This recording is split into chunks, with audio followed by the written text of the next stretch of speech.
Jadi kalau kita tengok trend itu memang ada peningkatan, cumanya saya tidak kita akan berikan maklumat lanjut, tapi dia masih terkawal dan kita memang menggalakkan untuk ibu-ibu membawa anak-anak lah khususnya, sebab apa yang kita lihat trend terkini ialah kanak-kanak yang terkena dengan batuk kokok ini adalah 5 bulan ke bawah. Jadi baru-baru ini kita telah juga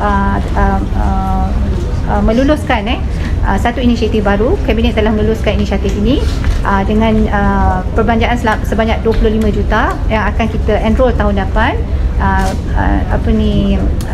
DTAP ini yang vaksinasi ini kita berikan kepada ibu-ibu hamil, untuk memastikan anak-anak setelah lahir akan terlindung lah daripada 1 bulan 2 bulan, sebab 3 bulan tu baru dia dapatkan the actual vaccination.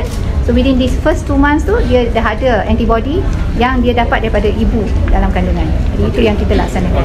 Okay. Baik, terima kasih.